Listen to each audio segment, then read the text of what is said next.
Jadi Allah sebagai support system itu nanti kan berhubungan dengan kita mengenali batas kita, memperkuat, memperluas batas kita, dan pada akhirnya memasrahkan batas kita kepada Allah.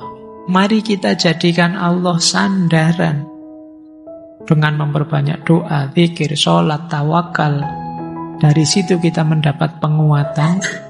Tapi selain itu, mari kita juga menggunakan sebab-sebab yang disediakan oleh Allah agar beban kita lebih ringan. Mengaji hening bersama Dr. Fahrudin Faiz. Mari kita simak. Bismillah. Mari kita lanjut lagi belajar kita, ngaji kita. Sekarang isu selanjutnya. Kalau tadi kan kalian mencari dukungan. Sekarang kalian tidak boleh egois. Kalian juga harus jadi support system yang baik untuk orang-orang di sekelilingmu. Kalian harus jadi pendukung, tidak hanya mencari dukungan. Apa saja support system yang baik? Itu yang pertama, hadirlah sepenuh hati untuk orang-orang di sekitarmu. Jadi, aktif, present. Kadang-kadang orang-orang di sekitarmu itu ingin ditunggui saja, ingin didengarkan saja. Ada kalanya kalau pas ketemu mereka, coba HP-mu dimatikan, taruh di tas, taruh di saku, perhatikan obrolanmu dengan dia. Kalau sedang nonton TV, ya TV-nya dimatikan. Ya, karena kadang-kadang kan jarang ketemu, begitu ketemu masing-masing menatap HP-nya sendiri-sendiri. Jadinya pertemuannya tidak berkualitas. Maka aktif present. Tunjukkan bahwa aku siap hadir untukmu. Itu menurut saya penting. Tunjukkan bahwa aku siap membantumu kalau aku mampu. Yang kedua, lebih banyak dengarkan. Karena saya tahu kebanyakan kita kalau ada temennya curhat, kesusu pingin menasehati. Temennya yang curhat baru ngomong satu kalimat, nasihatmu sudah 3 paragraf. Kamu harusnya begini, yang sabar, yang panjang nasihatmu. Padahal mereka itu cuma ingin cerita, mengeluarkan apa yang ada di hati mereka. Lah kalau tidak kamu beri waktu, tidak kamu beri ruang, gimana mereka bisa cerita? Kadang-kadang mereka tidak cari solusi. Kalian cukup mengulang saja yang disampaikan. Oh, berarti kamu sedih ya karena ditinggal oleh mantanmu yang sekarang. Wah, saya dulu juga pernah gitu, sedih juga kok rasanya. Jadi temen mungkin seneng. Nggak harus nyari solusinya. Wah, kamu harusnya tetap sabar. Ambil iktibar dari pelajaran tadi. Wah, sekali. Kemantepan. Ya. Kamu menasehati panjang lebar. Padahal kalau kamu sendiri ngalami juga puyeng. Karena apal teorinya saja sih. Karena itu ya kadang-kadang temanmu hanya ingin hadirmu. Yang siap jadi wadah apapun yang mereka rasakan. Kemudian validasi perasaan mereka. Jadi kalau mereka merasa sedih, iya, aku ngerti kesedihanmu. Aku tahu itu berat sekali. Nah, ini. Jangan disepelekan. Alah kayak gitu aja kamu. Nah, itu dia sakit nanti dia. Baper karena dia sedang butuh diakui bahwa sedihku ini valid. Gelisahku ini valid. Cemasku ini valid. Saya sering cemas, sering itu. Alah gitu aja cemas. Kamu kurang zikirnya sih, kurang istighfarnya sih. Kita sering begitu. Jadi akui bahwa yang dia rasakan itu sah, karena memang kita ini manusia. Wajar saja ada sedihnya, ada beratnya hidup. Dan hindari istilahnya toxic positivity.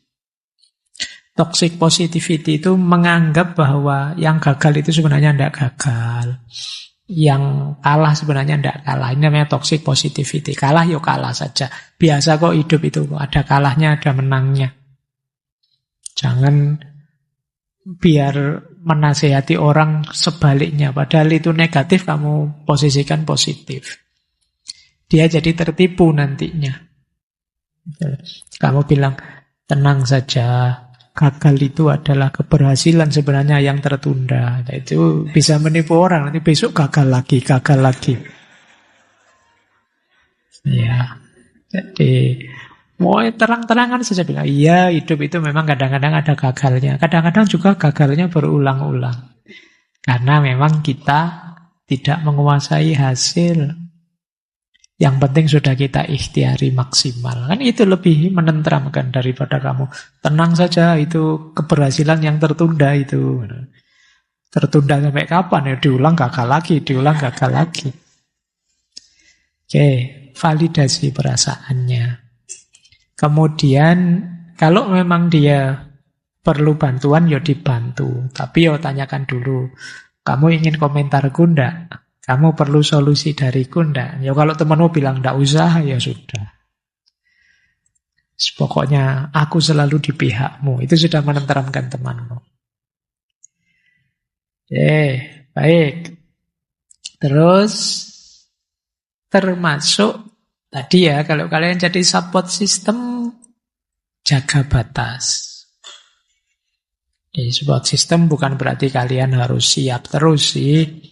Jangan sampai kamu bantu temanmu lepas dari kesusahannya, berakhir kamu sendiri yang drop. Ya kamu jaga kesehatan mentalmu juga, kesehatan fisikmu juga. Bukan berarti 24 jam sehari kamu siap. Nah, nanti bisa masalah. Jadi kalian harus juga ngukur kekuatanmu. Kemudian pastikan kalian aman. Jangan menghakimi, jangan menggosipkan bahan yang kalian dapat, apalagi membocorkan ceritanya kemana-mana. Orang sudah percaya padamu, makanya dia cerita. Hargai itu dengan merahasiakannya. Meskipun dengan isyarat jangan. Kadang-kadang kan kita itu gaya. Kalau teman yang itu, aku tahu rahasianya. Cerita dong. Oh, jangan. Saya sudah. Itu ya mancing-mancing. Kamu sendiri kayak ngomong. Nggak usah dipancing-pancing begitu. Ya diam saja. Karena kadang-kadang kita gaya. Kamu nggak ngerti. Aku lebih tahu. Dia curhat padaku kemarin. Cerita dong. Oh, nggak boleh. Kan harus rahasia. Ya podo wae. Itu mancing-mancing. Kamu sudah dipercaya. Harusnya bisa dipercaya. Biar nggak kena trust issue nantinya. Terus, kalian hebat jadi support system bukan dengan membuat orang bergantung padamu, tapi membuat dia mandiri bisa menyelesaikan masalahnya sendiri. Kalian hanya nuntun mengarahkan. Jadi, kamu menguatkan dia, aku percaya engkau bisa. Aku selalu di pihakmu, aku mendampingimu terus, ayo berjuang. Nah ini, biarkan dia mandiri menyelesaikan masalah. Bukan kamu yang menyelesaikan masalahnya. Engkau hanya supportnya, pendukungnya. Karena kalau kalian yang menyelesaikan, nanti lama-lama dia tergantung. Tidak jadi mandiri. Berarti kalian bukan support system yang baik. Terus, yang terakhir, support system yang baik itu jangan nekat. Kalau sangat berat, yuk sarankan, yuk ke terapis, yuk ke psikologi, yuk. Kalau memang problemnya berat, jangan memaksakan diri jadi penyelamat. Nanti kamu ingin menyelamatkan dia, malah ngerusak dia. Kalau dia parah ya lebih baik psikiater saja deh atau ke psikolog saja deh, tidak masalah. Lebih aman. Kalau memang gejalanya mungkin sudah selevel depresi yang lebih berat. Baik. Terus ada satu quotes menarik tentang support system yang baik itu. Ada kalimat begini. Jangan hanya ngajari aku memancing, tapi arahkan aku ke sungai. Dan yang terpenting, jangan racuni sungai yang seharusnya aku pancing. Menarik ya peribahasa ini. Kita kan dulu ada peribahasa, jangan beri ikan, tapi beri kailnya. Tapi diberi kail kalau tidak diajari mancing buat apa? Kalian pegang alat pancing tapi tidak bisa mancing tetap. Selanjutnya apa? Ajari mancing. Tapi terus ya jangan cuma ngajari mancing. Tunjukkan sungainya di mana. Dan yang paling penting, jangan meracuni sungai tempat saya mau mancing. Ini maknanya dalam ya untuk konteks support system. Mengajari mancing berarti memberi keterampilan. Jangan hanya memberi keterampilan, tapi juga arahkan aku ke sungai. Memberi akses ke sumber daya, ke sarana, sehingga keterampilan itu bisa dipraktekkan.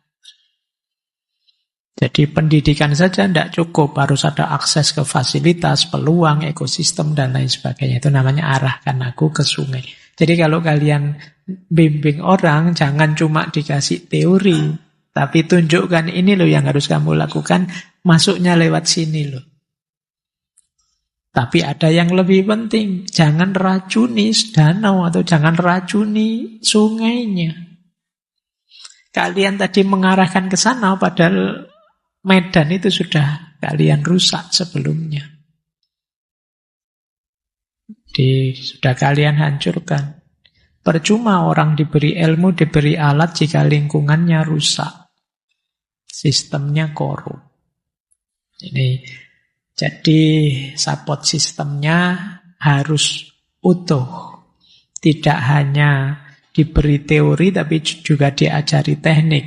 Tapi juga dibukakan akses. Tapi juga disiapkan arena yang cocok. Kalau bisa seperti ini, ya support sistemnya luar biasa. Oke, masih ada sedikit waktu ya. Dari semua tadi saya ingin masuk sebentar. Kalau ada yang tanya dalilnya support system, itu hadis ini sebenarnya. Al-mu'minu lil mu'mini kal bunyan yashuddu ba'duhum ba'dun. Itu haknya kurang mim. Seorang mukmin terhadap mukmin yang lain itu seperti bangunan. Yang satu menguatkan yang lain. Jadi kita ini harus seperti bangunan saling menguatkan. Kita saling jadi support bagi sesama kita.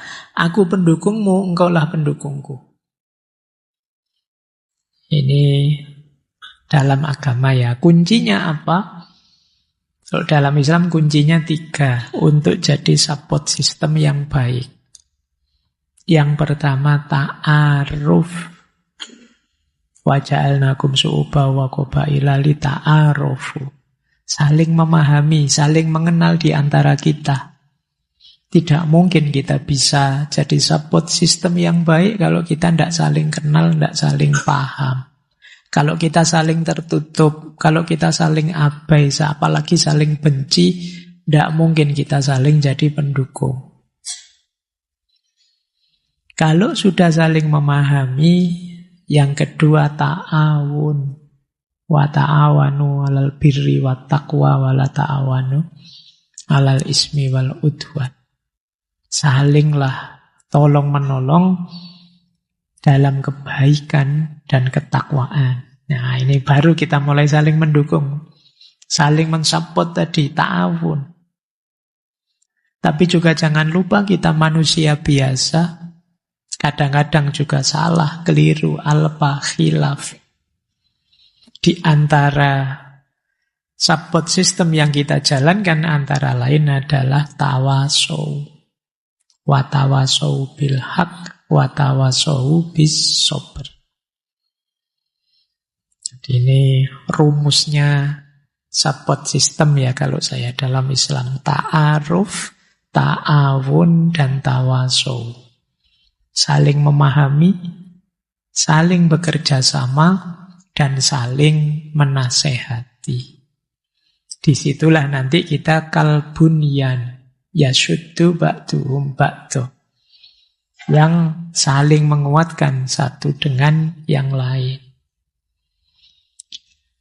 Oke, saya tambah satu teori lagi. Kalau tadi sudah self-support, sudah kita jadi support system.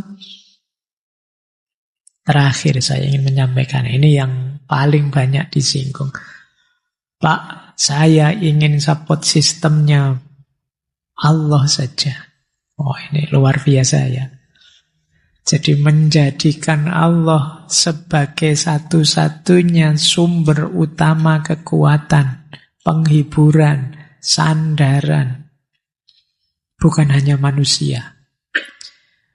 Bagus dan memang pokoknya di sini. Tapi nanti kita bahas dulu sebentar, biar tidak salah paham. Ini nanti kalau dihubungkan dengan konsep Islam, itu nanti berhubungan pertama dengan tawakal. Kita pasrah pada Allah setelah ikhtiar. Yang kedua berhubungan dengan tauhid. Iyyaka na'budu wa iyyaka nasta'in. Ngapain Pak saya minta tolong orang? Allah saja. Satu-satunya saya menyembah dan minta tolong adalah Allah saja. Dan yang ketiga zikir. Ala bi dzikrillahi tatmainnul qulub. Kalau kita mencari ketenangan hidup, zikir. Nah, seperti apa Allah sebagai support system? Ya, di situ saya jelaskan ada unsur emosionalnya, ada unsur eksistensialnya, ada unsur moralnya, ada unsur praktisnya. Unsur emosional, kesadaran kita bahwa dengan dekat pada Allah, hati kita tenang. Dan kita tahu Allah lebih paham luka hati kita bahkan sebelum kita mengucapkannya. Allah adalah Al-Latif, zat yang maha lembut, yang tahu sampai detail kecil kelembutan, termasuk hati kita. Yang kedua, kenapa Allah kita jadikan support system? Karena Allah akan senantiasa membersamai kita, sementara manusia pada akhirnya akan meninggalkan kita. Jadi lebih pokok, lebih ultimate. Yang ketiga, Allah adalah sumber hidayah yang nuntun kita. Dan yang keempat, di level praktis keseharian ada banyak ibadah yang bisa jadi katarsis, yang bisa jadi pendukung kita dalam situasi sedih, susah, misalnya sholat, doa, juga istighfar. Terus, kalau ini teman-teman paham sebenarnya. Karena nanti akan ada, lupa kalau begitu semua konsep support system tadi gunanya apa? Kalau pada akhirnya, sudahlah, pasrah pada Allah saja. Jawabannya di sini. Jadi karena Allah juga sudah menetapkan sunnatullah. Termasuk tadi sunnatullah kita ini makhluk sosial. Jadi Allah sebagai support system itu nanti kan berhubungan dengan kita mengenali batas kita, memperkuat, memperluas batas kita, dan pada akhirnya memasrahkan batas kita kepada Allah. Pak, berarti saya tidak perlu minta tolong pada manusia dong. Saya minta tolongnya pada Allah saja. Cara membacanya tidak seperti itu. Kenapa? Karena di antara bentuk pertolongannya Allah adalah dengan hadirnya orang lain. Misalnya, ya Allah, saya tidak pintar urusan agama. Tunjukkan padaku mana yang benar tentang urusan agama ini. Loh, itu petunjuk yang diberikan Allah dalam bentuk apa? Ya dalam bentuk para ulama, dalam bentuk Al-Quran, dalam bentuk kitab-kitab. Jadi tidak bisa kita, pokoknya semuanya saya kembalikan pada Allah saja. Iya, tapi ada mekanismenya. Di situ saya kasih kalimat, melupakan Allah memang tidak boleh. Itu namanya kita kufur. Tapi kita merasa, saya tidak perlu pertolongan siapapun. Hati-hati, kadang-kadang jatuhnya bisa sombong. Jadi, iya, mari kita jadikan Allah sandaran. Dengan memperbanyak doa, zikir, sholat, tawakal. Dari situ kita mendapat penguatan. Tapi selain itu, mari kita juga menggunakan sebab-sebab yang disediakan oleh Allah agar beban kita lebih ringan. Persahabatan itu yo anugerah, pertemanan yo anugerahnya Allah, keluarga yang baik yo anugerahnya Allah. Jadi kita didukung mereka, mencari dukungan pada mereka, itu natural saja, sunatullah saja. Jadi mari kita anggap manusia, profesi, fasilitas apapun itu adalah sarana-sarana yang diberikan oleh Allah. Pak, saya tidak mau bertanya pada manusia. Saya langsung tanya pada Allah. Ya apa Allah terus jawab? Nah, jawabannya lewat mulutnya para ulama, kitab-kitabnya mereka, kan begitu.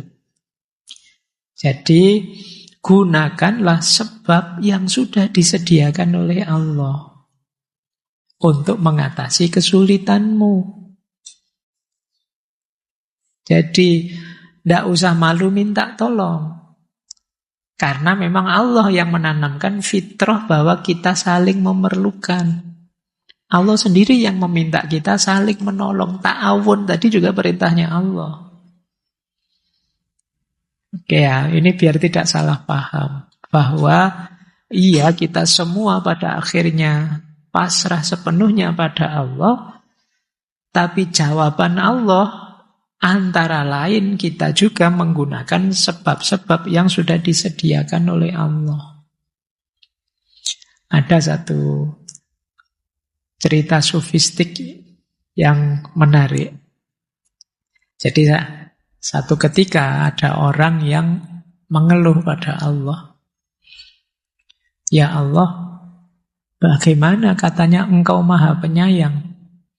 Di sana ada orang miskin, di sana ada orang sengsara, di sana ada banjir. Mengapa engkau tega? Kenapa engkau tidak memberi solusi terhadap problem kesulitan itu? Ya karena ini anekdot. Terus Allah jawab, lu sudah. Apa ya Allah solusimu terhadap problem ini? Loh, dengan aku menciptakanmu itu. Yang akalmu sehat bisa mikir, yang kekuatanmu lengkap bisa memberi kontribusi sumbangan. Jadi, ya dengan menghadirkanmu dengan segala kemampuanmu itu juga solusi dari Allah. Dengan keragaman kemampuan kita semua, saya ngerti filsafat, kalian ngerti teknik, di situ kita jadinya saling membantu. Ini yang disebut sunnatullah. Iya, kita kembali pada Allah semuanya. Kalau tidak ke sana namanya kita kufur. Tapi solusi hidup ini juga diberikan oleh Allah dalam bentuk sunnatullah. Maka minta tolong pada orang lain itu sunnatullah. Menolong orang lain itu ibadah. Kalian ketika berposisi sebagai support system, ibadah. Menolong orang. Ketika kalian memerlukan support system, itu wajar alami. Itulah sunnatullah karena kita manusia banyak kekurangan, perlu dukungan dan bantuan orang lain. Kalau sudah semua ikhtiar dijalankan, pada akhirnya puncaknya support system adalah Allah saja. Oke. Ya, dengan algoritma ini semoga teman-teman lebih paham ya, memposisikan aspek support system, sistem pendukung dalam hidup kita. Makanya mulai sekarang, mulai dicari ya, karena seperti yang saya bilang tadi, kuncinya keberhasilan hidup kita di masa depan antara lain ada sistem pendukung yang kuat. Kalau sudah ada, manfaatkan, bersyukurlah. Kalau belum ada, carilah. Kalau tidak ketemu, buatlah, bangunlah. Kerjasamalah dengan yang lain. Oke, saya kira itu ya, teman-teman. Untuk malam hari ini, materi tentang membangun support system, menghadapi ketidakpastian zaman ini. Kurang lebihnya mohon dimaafkan. Wallahul muwaffiq, wallahu a'lamu bissawab. Assalamualaikum warahmatullahi wabarakatuh. Terima kasih sudah menyimak. Semoga channel Mengaji Hening bersama Dr. Fahrudin Faiz selalu bisa memberikan ilmu, motivasi, dan kebermanfaatan. Salam sehat dan bahagia.